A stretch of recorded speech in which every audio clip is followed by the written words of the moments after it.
Es un tipo penal complejo, es un tipo penal que representa muchas aristas y por lo mismo tiene una complejidad bastante grande para poder acreditarlo. Antes de acreditarlo y antes de poder desacreditarlo como defensor, primero debes preguntarte por la norma penal general y abstracta. ¿Cuáles son los componentes de la norma penal general y abstracta? Tipo y punibilidad. ¿Dónde vamos a encontrar el tipo penal de secuestro? Bueno, tenemos dos legislaciones. Seguramente en el lugar en donde tú nos haces favor de escucharnos, hay un código penal local de la entidad de la Ciudad de México, Estado de México, de Puebla, Chihuahua, Coahuila. Ok, allí seguramente tú tienes un tipo penal, una redacción concreta de la conducta prohibida que habla de secuestro. Pero si tú te vas a la Ley General para prevenir y sancionar los delitos en materia de secuestro, vamos a encontrar los artículos 9 y 10 en donde también se contienen tipos penales de secuestro. A propósito de la pregunta que nos hace el maestro Calderón Arriaga y respecto de la última charla que tuvimos de este tema, platicábamos en la anterior el principio de especialidad. ¿Cuál de los dos debes aplicar? De entrada, conforme al principio de especialidad, y también platicamos un poquito acerca de el principio de legalidad, el cual recuerda que tiene diversas aristas. Una de ellas es ley previa. Entonces, los hechos van a tener que ser investigados y juzgados conforme a una ley previamente existente. Imagina que se dé el caso que en tu lugar de origen y en donde estás trabajando y litigando, esos hechos se realizaron con posterioridad a la entrada en vigor tanto de la ley general, obviamente, como del Código Penal. Entonces tú tienes una colisión de normas. De acuerdo con el principio de especialidad, que incluso en el artículo 13 del Código Penal para la Ciudad de México, va a regir, obviamente, la norma especial. Esto es la Ley General para prevenir y sancionar los delitos en materia de secuestro. De esto hablamos. Entonces, si tú me dices que el delito, el tipo penal es complejo, yo te diría sí, pero antes vete a la norma. ¿Cuál es la norma en materia de aplicación? O la del Código Penal. Obviamente, la del Código Penal entraría en vigor si y solo si los hechos se realizaron antes de la entrada en vigor de la ley general, porque de otra manera, si hacemos esto a la inversa, podríamos estar rompiendo y conculcando el principio de legalidad en su vertiente de aplicabilidad. ¿Me explico? Entonces, antes de esto, vamos a verificar cuál es la norma penal general y abstracta que rige en el particular. Una vez que tú ya tienes qué norma, si la del Código Penal de tu entidad o la de la ley general, el artículo 9, si está grabado con alguna de las vertientes del artículo 10, bueno, la situación se pone más fácil. Yo te recomendaría y les recomendaría a todos, y también esto lo vimos, y todo esto es a propósito de la pregunta del maestro Calderón: ¿cómo demonios se conforman los hechos? Porque nos gusta a los abogados un poquito teorizar sobre 1000 cosas, excepto lo más importante.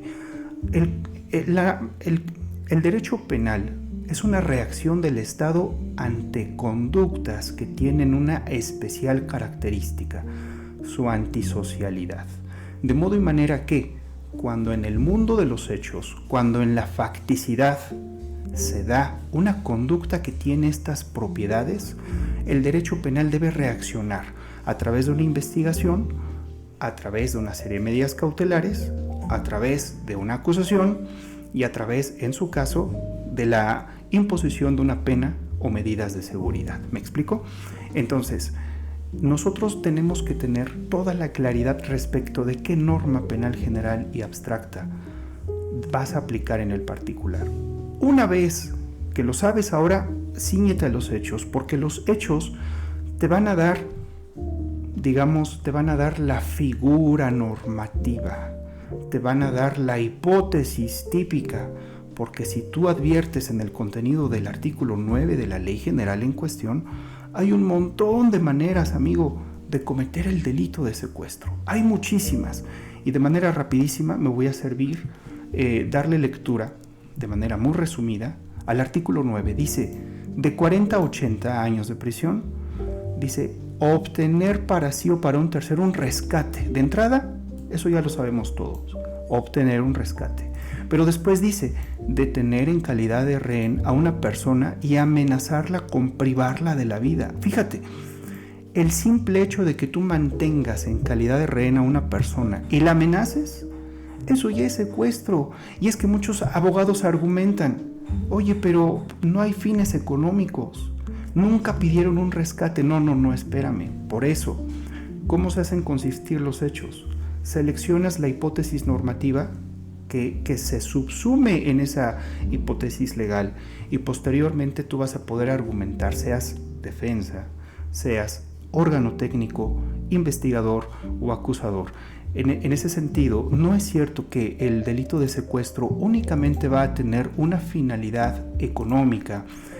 No es cierto que el delito de secuestro únicamente va a tener ese elemento subjetivo distinto del dolo, consistente en que el sujeto activo del delito pretenda conseguir un beneficio económico. No es cierto. Fracción primera, inciso B, dice calidad de rehén y amenazarla con privarla de la vida o con causarle daño. O sea, tú encierras a una persona, un minutito más, maestro, muchísimas gracias, y terminamos. Tú encierras a una persona en un lugar y la amenazas, oye, eso es secuestro. Y no se vale que argumentemos en favor del representado que no habían finalidades económicas, porque el artículo 9 de la ley general en cuestión aplicable en la especie es expreso, es específico en decirte que además se va a considerar secuestro mantener en calidad de rehén a una persona y amenazarla por cualquier especie. Una tercera hipótesis que está en la fracción C sería causar daño o perjuicio a la persona privada de la libertad, o sea, causarle cualquier daño o perjuicio. La hipótesis anterior fue solo amenaza, esta es causarle cualquier daño. Date cuenta lo fácil que es cometer secuestro.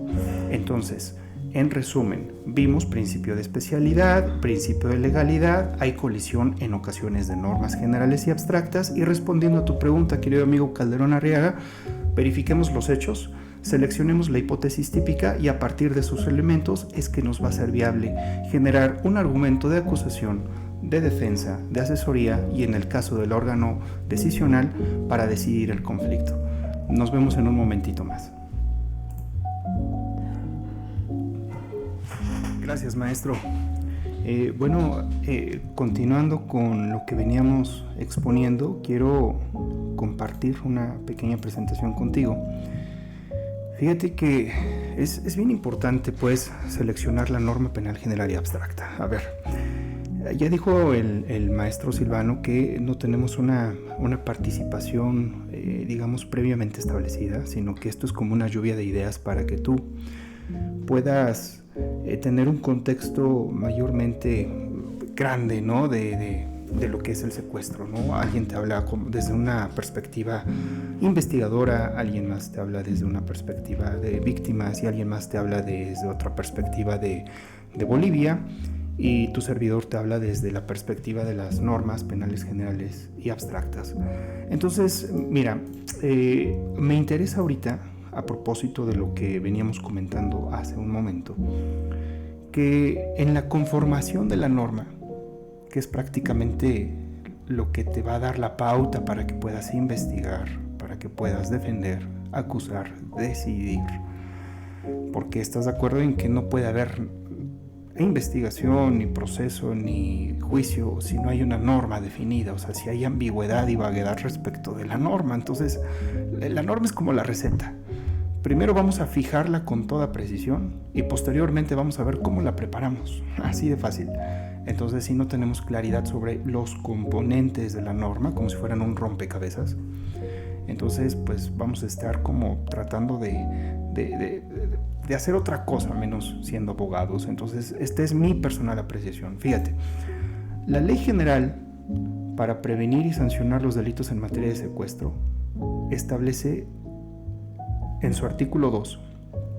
Por ahí tenemos un micrófono abierto, por favor, abogada Olga, si lo puede cerrar. Gracias. El artículo 2 de esta ley general es sumamente importante, para mí de los más importantes, porque en la medida que lo podamos interpretar, es como vamos a ir construyendo el rompecabezas de la norma penal, ¿sale? Fíjate, dice, esta ley establece los tipos penales punibilidades en materia de secuestro. Dice, pero para la investigación, persecución, sanción de los delitos previstos en la presente se aplicará en lo conducente el Código Penal Federal, Código Nacional de Procedimientos Penales, la Ley Federal contra la Delincuencia Organizada, incluso la Ley General de Víctimas. Entonces, a ver, vamos a entenderlo, porque de esto va a depender cómo vamos a armar la norma. Fíjate, dice, en esta ley te vas a encontrar un montón de cosas, primordialmente los tipos penales, o sea, la descripción concreta de la conducta prohibida, que dicho sea de paso tiene pues un montón de elementos. Los tipos penales, tú sabes que tiene movimiento corporal, nexo causal, resultado, objeto material, bien jurídico, tiene sujetos, modalidades de lugar, tiempo y ocasión, puede tener medios comisivos, elementos subjetivos distintos del dolo y culpa. O sea, todos estos elementos se pueden encontrar en esos tipos penales. Fíjate. Dice, pero para la investigación, persecución y sanción, dice, vas a aplicar en lo conducente el Código Penal Federal, el CNPP, Ley Federal, etc. O sea, te va a remitir a otras normas en materia de investigación, persecución y sanción. Ok, vamos a ver. Fíjate, te está diciendo tipos penales. Para todo lo que tiene que ver con tipos penales, no te vayas a otro lado. No busques en otro lado. No trates de integrar el tipo penal con los ingredientes de otra norma, de otra ley. Si estás aplicando la Ley General de Secuestro, quédate con la Ley General de Secuestro para entender, para interpretar, para saber a qué se refiere el tipo penal ahí mismo contenida. No te vayas a otro lugar, pero sí te vas a ir a otro lugar si se trata de aspectos de investigación, persecución y sanción. Te autorizan a que te vayas al Código Penal Federal, al CNPP, a la Ley Federal contra la Delincuencia Organizada, Ley General de Víctimas. Ok, ahora quiero detenerme en este otro punto, en los tipos penales.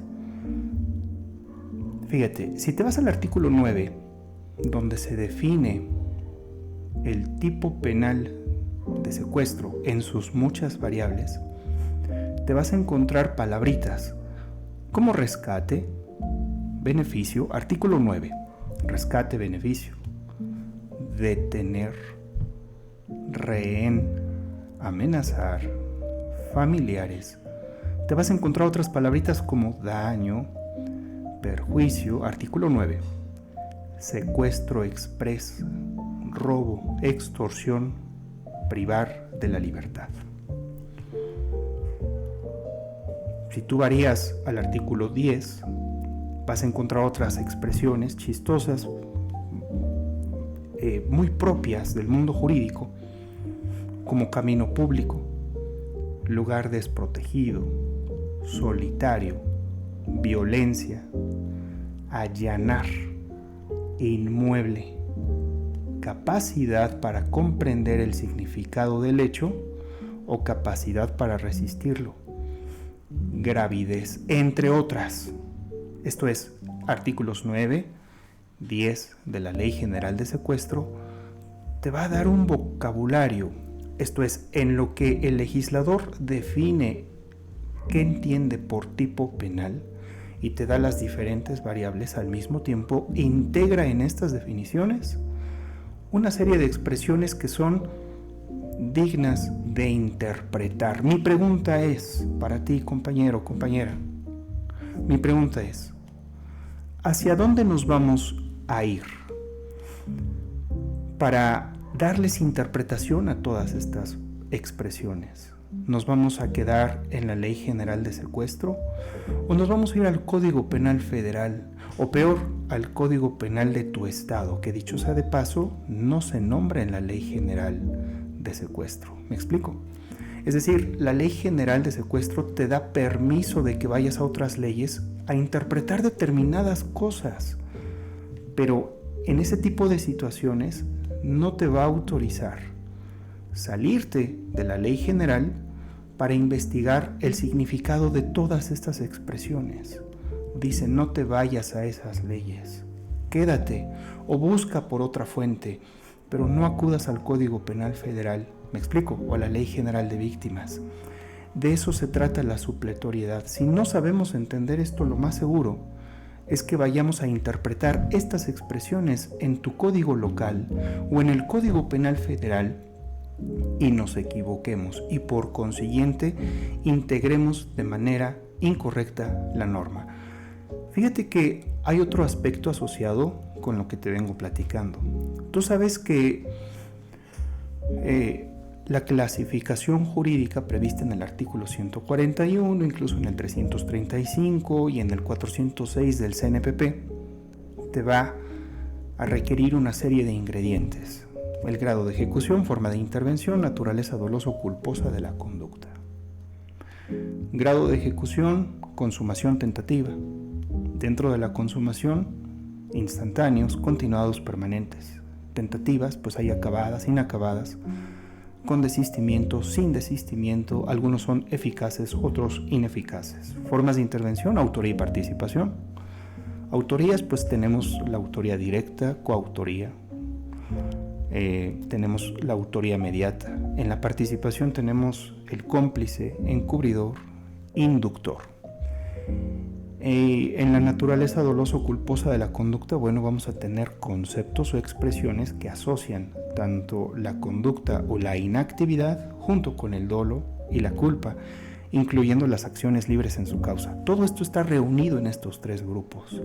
La pregunta es, con base en el artículo 2 que comentamos, que está regulando aspectos de supletoriedad, todos estos temas, grado de ejecución, forma de intervención, naturaleza dolosa o culposa de la conducta, ¿dónde los vamos a resolver? ¿En el Código Penal Federal, compañeros? ¿O nos vamos a quedar en la Ley General? Para resumir, porque ya es momento de que acabe mi intervención, para resumir, estos aspectos tienes que ir a recabarlos al Código Penal Federal, porque no están definiéndote la conducta, no te hablan de caminos públicos o de gravidez, no.